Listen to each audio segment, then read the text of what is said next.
വിഖ്യാതനായ നാടകപ്രവർത്തകനും കവിയും ഗാനരചയിതാവുമായ കാവാലം നാരായണപ്പണിക്കർ സംവിധാനം ചെയ്ത ദൈവത്താർ എന്ന നാടകത്തിൽ അഭിനയിച്ചതാണ് നെടുമുടി വേണുവിന് സിനിമയിൽ പ്രവേശിക്കാനുള്ള നിയോഗമായി മാറിയത്. അതും പത്മരാജൻ സംവിധാനം ചെയ്യുന്ന ചലച്ചിത്രത്തിൽ. പത്മരാജൻ അന്ന് ഒരിടത്തൊരു ഫയൽവാൻ എന്ന ചിത്രത്തിൻ്റെ പ്രാരംഭ പ്രവർത്തനങ്ങളിലായിരുന്നു. ദൈവത്താറിലെ വൃദ്ധനെ അവതരിപ്പിച്ചു കഴിഞ്ഞ് നെടുമുടി വേണു അണിയറയിലെത്തി വേഷം മാറിയതേയുള്ളൂ. പത്മരാജൻ അരങ്ങിൻ്റെ പിന്നിലെത്തി നെടുമുടിയെ പരിചയപ്പെട്ടു. പത്മരാജൻ എന്നെ കണ്ടെത്തുന്നത് ഒരു നാടക വേദിയിൽ നിന്നാണ്. അപ്പോൾ ആദ്യം കാവാലത്തിൻ്റെ നാടകത്തിൽ ദൈവത്താർ നാടകം ആലപ്പുഴ തിരുവനന്തപുരത്ത് കളിക്കുമ്പോൾ അന്ന് പത്മരാജൻ ഉണ്ടായിരുന്നു. അതിൽ കാലൻ കണിയാൻ എന്ന് പറയുന്ന കഥാപാത്രത്തെ അവതരിപ്പിച്ചത്. അന്ന് എനിക്ക് ഒരു 25-26 വയസ്സ് പ്രായമുള്ളൂ. അപ്പം നല്ല പ്രായമുള്ള കഥാപാത്രം ഉടുക്കൊക്കെ കൊട്ടി വരികയും വായ്ത്താരി പറയുകയും കാവാലത്ത് നാടകം എന്ന് പറഞ്ഞാൽ അറിയാമല്ലോ. അപ്പം അങ്ങനൊരു നാടകമാണ്. നാടകം കഴിഞ്ഞ് അണിയറയിൽ ഇദ്ദേഹം എന്നെ കാണാൻ വന്നു. വന്നപ്പോഴാണ് ഞാൻ ഇങ്ങനൊരു ചെറുപ്പക്കാരനാണ് എന്ന് പുള്ളിക്ക് മനസ്സിലാകുന്നത്. അപ്പോൾ ആ ഒരു നാടകമാണ് ഈ ഒരിടത്തൊരു ഫയൽവാൻ എന്ന് പറയുന്ന സിനിമയിലെ 50 വയസ്സ് കഴിഞ്ഞൊരു കഥാപാത്രമായി എന്നെ കാസ്റ്റ് ചെയ്യാൻ പുള്ളിയെ പ്രേരിപ്പിച്ചത്. വിശുദ്ധനായ കള്ളന്റെ കഥ പറയാൻ പത്മരാജൻ ഒരുങ്ങിയപ്പോഴും അഭിനയ പ്രതിഭയായ നെടുമുടി വേണുവിനെ തന്നെ അദ്ദേഹം മനസ്സിൽ കണ്ടു, തൻ്റെ പ്രിയപ്പെട്ട കള്ളനായി. അപ്പോൾ ഒരു ദിവസം വിളിച്ച് പറഞ്ഞു, ഇങ്ങനെ വേണു കള്ളനാവണം. ഞാൻ എന്തിനാ ഞാൻ കള്ളനാവുന്നത്? ഞാനൊരു കള്ളൻ തന്നെ അല്ലേ? അല്ല, പവിത്രനായ കള്ളനാവണം എന്ന് പറഞ്ഞു. അപ്പോൾ എനിക്ക് കാര്യം മനസ്സിലായി. അപ്പോൾ അന്നത് പ്രൊഡ്യൂസ് ചെയ്യാനിരുന്നത് സുപ്രിയയുടെ ഹരിപുത്രനാണ്. അപ്പോൾ അതിൻ്റെ ഒരുക്കങ്ങളൊക്കെ തുടങ്ങി ഞാൻ ആ കഥ എടുത്ത് വായിച്ചപ്പോൾ എനിക്ക് തോന്നി, ഇത് എങ്ങനെയാണ് ഒരു സിനിമയ്ക്കുള്ള വകുപ്പിനകത്തുണ്ടോ? ഇതൊരു ജനരഞ്ജകമായ സിനിമയാക്കിയെടുക്കാൻ പറ്റുമോ? ഒരിടത്തൊരു ഫയൽവാനൊക്കെ ശരിക്കും ഈ ആർട്ട് സിനിമ എന്ന് പറഞ്ഞത് മനുഷ്യന് മനസ്സിലാവാത്ത എന്ന് പറഞ്ഞ് ആരോപിക്കുന്ന സിനിമകളും ഈ ജനങ്ങൾ ഇഷ്ടപ്പെടുന്ന സിനിമയ്ക്കും ഇടയ്ക്കുള്ള ഒരു പാലം പോലെ തോന്നിയ സിനിമയാണ്. അപ്പോൾ ഒരു അമ്പലം അങ്ങനെ തന്നെയാണ്. അപ്പോൾ അങ്ങനെ ഒരു സിനിമ എങ്ങനെയാണ് ഈ കള്ളൻ പവിത്രൻ എന്ന് പറയുന്ന ഈ ചെറുകഥയിൽ നിന്ന് ഉണ്ടാക്കിയെടുക്കാൻ പറ്റുന്നത് എന്നുള്ള സംശയം എനിക്കുണ്ടായിരുന്നു. ഞാൻ സൂചിപ്പിച്ചില്ല. അപ്പോൾ കുറച്ച് ദിവസം കഴിഞ്ഞ് വിളിച്ച് പറഞ്ഞു, ഹരിപത്തിന് അത് ധൈര്യമില്ല പടം എടുക്കാൻ, അതുകൊണ്ട് നമ്മൾ ചിലപ്പോൾ ആ പ്രോജക്റ്റ് ഒന്ന് മാറ്റും എന്ന് പറഞ്ഞ് പിന്നെയും കുറച്ച് ദിവസം കഴിഞ്ഞാൽ പിന്നെയും വിളിച്ചു. തൃശ്ശൂരുള്ള മിത്ര ഫിലിംസ് അവരാണിത് പ്രൊഡ്യൂസ് ചെയ്യുന്നത്. അപ്പം നമുക്കിപ്പോൾ ആര് പ്രൊഡ്യൂസ് ചെയ്താലും വിരോധമില്ലല്ലോ. അങ്ങനെ തയ്യാറായി. പിന്നെ ദിവസം വിളിച്ച് പറഞ്ഞു, അല്ല അവർക്കും ഈ പറഞ്ഞതുപോലെ ഇതിനകത്തൊരു കച്ചവട സിനിമയ്ക്കോ അല്ലെങ്കിൽ ഓടുന്ന സിനിമയ്ക്കോ വേണ്ടതായിട്ടുള്ള മെറ്റീരിയൽ ഇല്ലെന്ന് അവർക്കും തോന്നി. അതുകൊണ്ട് അത് റിസ്ക്കാണ് എന്നുള്ള നിലയ്ക്ക് അവരും പിന്മാറുകയാണ്. അപ്പം നമുക്ക് തൽക്കാലം ഡ്രോപ്പ് ചെയ്യാം എന്ന് പറഞ്ഞിരുന്നത്. അങ്ങനെ ഒരു വർഷമായിട്ട് കഴിഞ്ഞെന്ന് തോന്നുന്നു. ഒരു ദിവസം വിളിച്ച് പറഞ്ഞിങ്ങനെ ഇപ്പോൾ എല്ലാം ത്രൂ ആയി, ശ്രീ അരോമമണിയാണ് അത് പ്രൊഡ്യൂസ് ചെയ്യുന്നത്. അപ്പോൾ അരോമമണിയാണെങ്കിൽ സാധാരണഗതിക്ക് ഇങ്ങനൊരു സിനിമ പ്രൊഡ്യൂസ് ചെയ്യാൻ സാധ്യതയില്ല.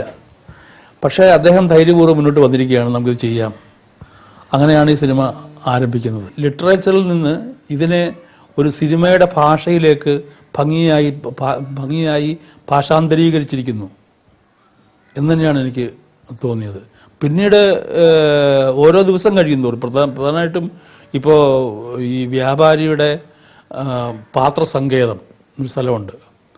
അത് കോടിക്കണക്കിന് രൂപ മുടക്കിയാലും നമുക്ക് ഇങ്ങനൊരു സ്ഥലം കിട്ടത്തില്ല. അത് മാധവൻ തമ്പിയുടെ ഒരു ഗോഡൗണാണ്, നമ്മുടെ പാത്രക്കട, അദ്ദേഹത്തിൻ്റെ ഗോഡൗണാണ്. അപ്പോൾ അത് ശരിക്കും പറഞ്ഞാൽ നമുക്കും അത്ഭുതമായിരുന്നു. ഇങ്ങനൊരു ഗോഡൗണോ നമ്മൾ കണ്ടിട്ടില്ല, നമ്മൾ നിത്യജീവിതത്തിൽ കാണാൻ സാധ്യതയില്ലാത്ത ഒരു സംഭവമാണ്. അതും കൂടെ തുറന്നു കഴിഞ്ഞാൽ സ്വപ്നലോകമാണ്. അവിടെ എന്തെല്ലാം തരത്തിലുള്ള പാത്രങ്ങൾ, ഏതെല്ലാം ഷേപ്പിലുള്ള പാത്രങ്ങൾ, വിളക്കുകൾ, അങ്ങനെ കിടക്കുകയാണ്. ഒരു സിനിമാ തിയേറ്ററിന് അത്രയും വലിപ്പമുള്ള വലിയ ഗോഡൗണാണ്. അപ്പോൾ അങ്ങനെയുള്ള സംഭവങ്ങൾ കിട്ടുകയും അത് പിന്നെ ബിപിൻദാസ് ഭംഗിയായി ഷൂട്ട് ചെയ്യുകയും ചെയ്ത് തിരിച്ചടിയിൽ കാണുമ്പോൾ, ഡബ് ചെയ്യാൻ നേരത്താണല്ലോ കാണുമ്പോൾ നമ്മൾ അന്തം വിട്ടുപോകും. കാരണം ഒരിക്കലും നമുക്ക് ഈ പുസ്തകം വായിക്കുമ്പോഴോ തിരക്കഥ വായിക്കുമ്പോഴോ സങ്കല്പിക്കാൻ വയ്യാത്ത തരത്തിലുള്ള ഒരു വിഷ്വൽ ഫോർമാറ്റിലേക്ക് ഈ കഥയെ മാറ്റിയെടുക്കാൻ പത്മരാജന് കഴിഞ്ഞു, പത്മരാജനും കൂട്ടുള്ളവർക്കും കഴിഞ്ഞു എന്നുള്ളതാണ് എൻ്റെ ഏറ്റവും വലിയ പ്രത്യേകത. ഇത് ഇയാൾ ഈ ഓരോ കള്ളനും ഒരു കുഴിയുണ്ട്, എവിടെങ്കിലും ഒരു കുഴി വെച്ചേക്കും വീഴാനായിട്ട്. ഓരോ കള്ളനും ഓരോ കുറ്റവാളിക്കും ഒക്കെ ഉണ്ടെന്ന് പറയുന്നത് പോലെ ഈ കള്ളൻ്റെ കുഴിയായി തീർന്നു ഈ സാധനം. അവിടെയും രക്ഷപ്പെടുമായിരുന്നു. പക്ഷേ കള്ളൻ പറ്റിപ്പോയത്, കള്ളൻ ഈ പെണ്ണിൻ്റെ പുറകെ പോയതാണ് കള്ളന് പറ്റിയ ഏറ്റവും വലിയ കുഴപ്പം. കള്ളനൊരു ഭാര്യയുണ്ട്, പിന്നെ വെപ്പാട്ടി എന്ന് പറയാവുന്ന തരത്തിലൊരു സ്ത്രീയുണ്ട് വേറെ. അത് നഷ്ടപ്പെട്ടു പോയത് മാമച്ചൻ മുതലാളി സ്വന്തമാക്കി.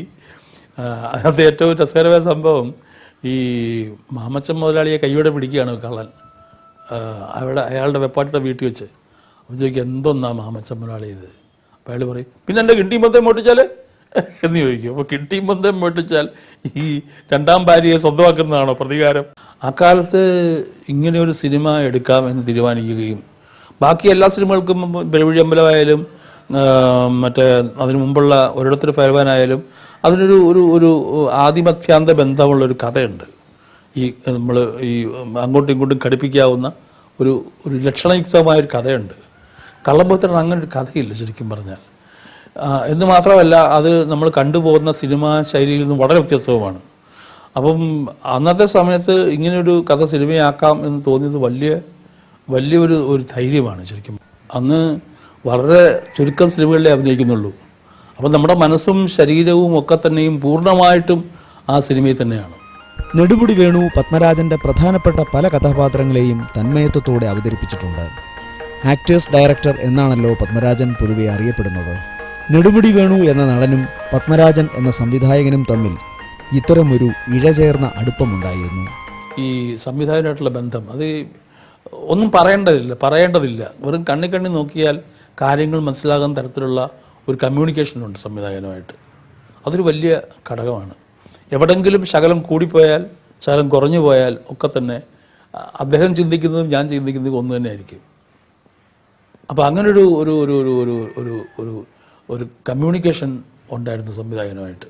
അതൊരു വലിയ ഘടകം തന്നെയാണ് ഇതിനകത്ത്. പത്മരാജൻ അടിസ്ഥാനപരമായി എഴുത്തുകാരനാണ്. അടിസ്ഥാനപരമായി എഴുത്തുകാർക്ക് മറ്റൊരു മീഡിയത്തിലേക്ക് സ്വന്തം കലാസൃഷ്ടികളെ മാറ്റിയെടുക്കുക എന്ന് പറയുന്നത് അങ്ങേയറ്റം ദുഷ്കരമായൊരു കാര്യമാണ്.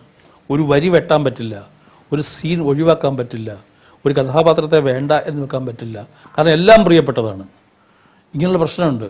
പക്ഷേ പത്മനാഭനെ സംബന്ധിച്ചോളം അങ്ങനെ ഒരു ഈ പറഞ്ഞതുപോലെ അങ്ങനെ ഒരു എഴുത്തുകാരൻ്റെ ഒരു ഔദ്ധത്യത്തിൽ മാത്രം മുങ്ങി നിന്നിട്ട് സിനിമ ചെയ്യുന്ന ആളല്ലായിരുന്നു. അതുകൊണ്ട് തന്നെ പത്മനാഭൻ്റെ സിനിമകൾക്ക് ഈ ലിറ്ററേച്ചർ വാല്യൂവും സിനിമ എന്നുള്ള വാല്യൂവും രണ്ടും കൽപ്പിച്ചു കൊടുക്കാൻ പറ്റും നമുക്ക്. പത്മനാഭൻ സിനിമകൾ പ്രത്യേകിച്ച് കാണാം. ഈ നർമ്മത്തിൻ്റെ പ്രത്യേകത ഒരിടത്തൊരു ഫയൽവാനുണ്ട്, കള്ളമ്പുത്തറിലുണ്ട്, പറന്നുള്ള സിനിമയിൽ ഞാൻ ചെയ്ത സിനിമയാണ്, ആ സിനിമയിലുണ്ട്. ഇതെല്ലാം ഈ വാഗൊണ്ട് പറയാതെ സന്ദർഭങ്ങൾ, ഇപ്പം ഒരിടത്തൊരു ഫയൽവാനിൽ ഈ ഫയൽവാനെ ഒരു ഒറ്റത്തടി പാലത്തിലോട്ട് കയറ്റും. അവിടെ വെച്ച് എന്ത് പറഞ്ഞാലും ഇനി ഫ്രീ ആയിട്ട് പിടിക്കണം പറഞ്ഞാലും ഫയൽവാൻ പിടിച്ചിരിക്കും. ഇത് എത്ര 1000 പേജ് എഴുതി വെക്കുന്ന ഡയലോഗിനേക്കാൾ ശക്തമാണ് ഈ വിഷ്വൽ എന്ന് പറയുന്നത്. അതുപോലെ കള്ളൻ്റെ വീട്ടിൽ കള്ളൻ അത്യാവശ്യം പൈസയൊക്കെ ആയി കഴിയുമ്പോഴത്തേക്ക് ഒരു ഉരലിൻ്റെ മുകളിൽ ഒരു തുണിയൊക്കെ വിരിച്ചിട്ട് അതിൻ്റെ മുകളിൽ ട്രാൻസ്ഫർ റേഡിയൊക്കെ വെച്ച് കാലൊക്കെ വെച്ച് അങ്ങനെ ഇരിക്കുകയാണ്. പുള്ളിക്ക് ഒരു ആഗ്രഹമാണ്, പാവം ഇങ്ങനെ ഒരു ഗൃഹസ്ഥലായിട്ട് ഇരിക്കണം എന്നുള്ള ആഗ്രഹമാണ്. ഭാര്യ കുട്ടികളൊക്കെ ആയിട്ട് ആഗ്രഹമാണ്. കള്ളൻ നല്ല കള്ളനാണെങ്കിൽ അവൻ എന്താണ് ലക്ഷ്യം അത് മാത്രമേ ലക്ഷ്യമാക്കാവൂ. അതിനിടയ്ക്ക് കണ്ടുമുട്ടുന്ന പ്രലോഭനങ്ങളിലൊന്നും കള്ളം വീഴാൻ പാടില്ല. അതാണ് വേറൊരു പാഠം. ഇപ്പോൾ കള്ളൻ പൗത്രൻ പോലെയുള്ള സിനിമകൾ, അതായത് ഈ ഫാൻറ്റസിക്ക് കൂടുതൽ പ്രാധാന്യമുള്ള ഒരു സിനിമ എന്ന് പറയുമ്പോഴത്തേക്ക് നമുക്കിന്ന് കുറേ കൂടെ നമുക്കതിന് സാങ്കേതികമായ സൗകര്യങ്ങളുണ്ട്. കുറേ കൂടെ ഇഫക്റ്റീവായിട്ട് ഈ സിനിമ ഇന്നെടുക്കാൻ പറ്റും. പക്ഷേ ആളിൽ ആലോചിക്കുന്ന ഇത്തരം സിനിമകളെ പറ്റിയല്ല. ഈ സെക്സ് കാണിക്കാൻ വല്ല വഴിയുണ്ടോ, അത്തരം സിനിമകളിലാണ് റീമേക്ക് ചെയ്യാൻ താല്പര്യം ആൾക്കാർക്ക്. അല്ലാതെ ഇത്തരം സിനിമകളല്ല. ഇതൊക്കെ ഇനിയും ചെയ്യാവുന്ന സിനിമകളാണ്.